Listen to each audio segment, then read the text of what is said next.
Hello, this is Bruno pelletier-bacquaert. So today, the topic of the day is going to be improvisation, which is obviously a vast topic. And this is a tiny vlog, right? Tiny vlog. So I'll try to keep it on the short side. And what I thought I would do is actually discuss two different approaches that not only I use all the time, but that are really helpful, as a way to improvise. So the first approach is going to be improvising from the melody of the tune. Of course, I'm talking about jazz standards. So if you were taking a standard, I'm talking about the head, the melody of the song. So using that as the source of your improvisation, and I'll play and discuss what I'm talking about. Whereas on the other hand, the opposite approach would be improvising from the chords. In other words, the chord changes. So on one hand we have the melody, on the other hand we have the chords. And they're actually quite, obviously opposite approaches. However, I'll try to make that clear. We can also combine those two in our improvisation. Okay, so I'm going to talk about the melody. So the melody historically actually is the approach that the older masters were using. I'm talking people like Lester Young, Louis Armstrong, obviously, Coleman Hawkins. When you listen to their improvisations, you can hear more or less, depending on on the player and depending on the context and all that. But you often can hear clearly where they are in the form of the song, thanks to the references to the melody. So in other words, you could tell that the melody is in the back of their mind, and they just play variations and developments and various enhancements. But it's really all starting from the melody. And then the generation after that, which came with the bebop era, and I'm talking then Charlie Parker, Bud Powell, Dizzy Gillespie, to name those main players. What they started doing was not so much rely on the melody for the improvisation, but think in terms of the chord changes. So in fact, they often would forget about the original melodies and write their own melodies, which would actually even sound like their own improvisation. It's usually the same kind of vocabulary that you hear in bebop melodies than you hear in the bebop improvisations. So I'll talk about the playing from the chords in the video after this one. So it'll be a part two. But today I'm going to focus on the melody, playing around the melody basically. And instead of talking endlessly, I'll just play a little bit and try to demonstrate what I'm talking about. I'm going to use the song Summertime. It's a great song. It's a somewhat short form. We're talking four lines of 4 measures, so 16 measures. Even though those short tunes, the melody is usually played twice, in a performance. But the form itself is going to be 16 measures, so it's going to be easy, to keep our place. And the melody is quite memorable. The melody is very catchy. I think everybody knows it. So I'm gonna play. I'm gonna set the metronome on. What I'll do is first play the melody, straight the way it is, at least the way I hear it. And then I'll start gradually to add a few variations, right? But hopefully you'll be able to hear that constant reference to the melody, to the shape of the melody, and then and the notes of the melody. Okay, so here we go, and the metronome is on 2 and 4, and we are in the key of D minor here. All right, so here we go.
Okay, so I'll stop here. So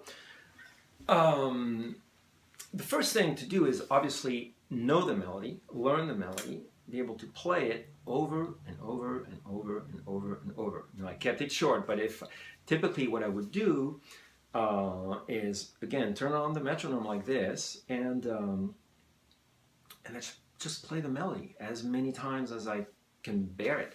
And actually, it's a very interesting process, because what actually happens in that situation is there's that little voice inside your head, or at least inside my head, that after a while needs to hear something else. So even though I'm still playing the melody, when I do that, I still will start playing with the rhythm, adding some notes, changing some notes, deleting some notes, but still try to present it somehow differently, right? But first and foremost, it would be interesting to play it in different places. You know, I played it around this area, right? So I went, right? So that's the opening phrase. But I could have played it, well, I could have played it below that, you know, that would be out of this area, right? So,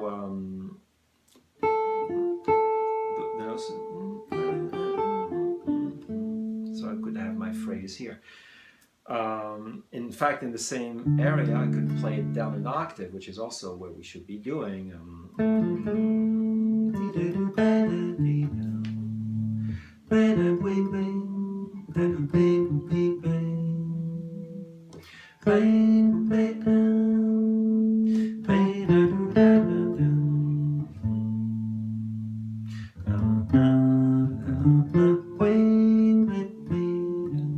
right? So it fits nicely in this range.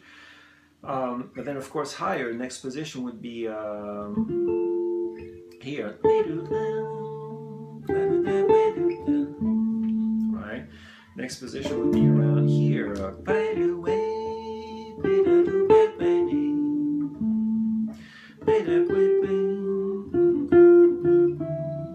Right?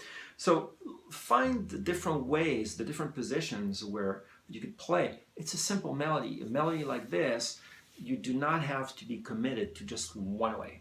You know, if it's a complex melody with a lot of notes, yeah, you're going to find the one place where you like to play it, and kind of stick to that. You know, whenever you practice it, you'll play it in the same place. But a simple melody like this, like Summertime, you just owe it to yourself to be able to play it anywhere on the fretboard, at least in a couple of registers. You know, low and high, super high if you can, even though that the one would be that'd be kind of high. But you know, we can. But at least 2 registers, you know. And then, as I was saying earlier, try to come up with slight variations. So slight variations, I mean, instead of by the way, you could maybe double some of the notes. Something like that. You know, it's hardly any different, but it matters because you're just presenting something different.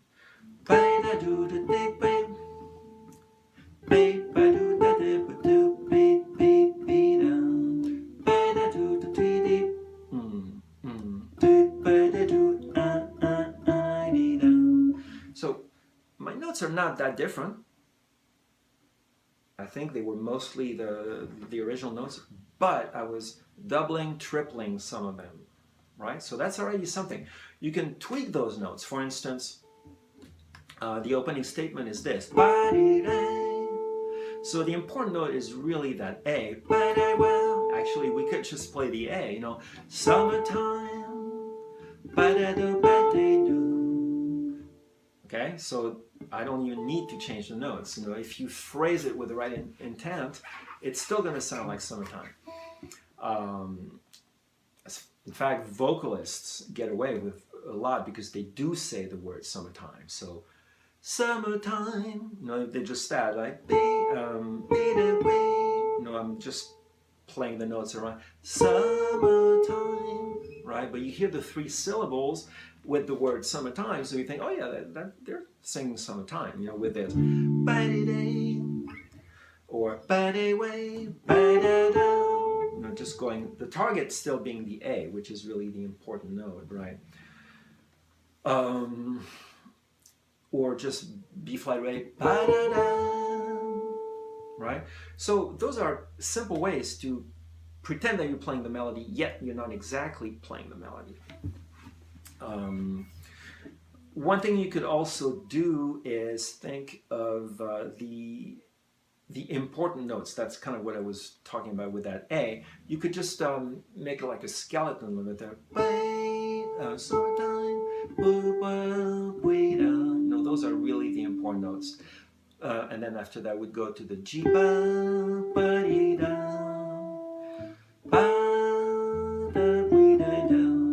Right? So that kind of gives you already a roadmap. You know, you can play things around those important notes and still retain the essence of the melody. The reason why this melody works so well, you can break it down in those segments. For instance, and it's almost like a call and response thing, like summertime and the living is easy. That's the response. Forget the words. Fish are jumping, I think, right? Da-da-do-ba-dee-da, right? So you have a call, a response, a call, a response. So that would be again, ba-da-day, do-do-do-dee-dee-da, ba-da-da, ba-da-do-do-dee-da. So then, third line, if you're thinking blocks of 4 measures, ba-da-da, just like the beginning, ba-da-do-ba-dee-da, and then you just wrap it up and go somewhere entirely different, ba-ba-ba-do-do-ba-wee-da-dee-da. Right? So it rises and falls, and I think what I was improvising was, I would have to hear it again, But I think I was pretty much sticking to that, right? So even though I was certainly not playing after 3-4 courses, I certainly wasn't playing what we would consider the melody, but I think it was close enough, and then I was trying to retain that shape, those rises and falls of the melody and the phrases. Okay, so I think that's a good way to start. It's always, I wish people would remember that, because when people are just kind of new with improvisation, they just don't have a whole lot of experience, they get tormented by scales and arpeggios and modes and what have you, and they think, oh man, there's just so much to think about. There are so many chords. I don't know what to play. I'm not hearing anything. I don't know what I should be doing. And think about the melody. Just learn the melody first thing on the tune. Learn the melody, and then just play around it. Stay safe. If you don't feel too much like an explorer, just like stay close. Stay close to it. Play it. Almost the same, but not quite. And already you're going to play something that is musical, that is lyrical. It's like, hey, you play the melody, right? It's going to sound like something. It's not going to be all chopped off, and you're going to be afraid of playing wrong notes or notes that don't fit or whatever. So use the melody. Use the melody. And that's the most important thing you could be doing when you get started, and even later. We could always, depending on the tune. Okay, I'll agree. Depends on the tune. Some tunes are more conducive to stay close to the melody. Like ballads in particular. But really, I would say, as a general statement, if you strongly hear the melody, go for it and just play around it. All right, so I'm going to stop here for now, and stay tuned for part 2, where I will discuss the chords, playing from the chords. Bye.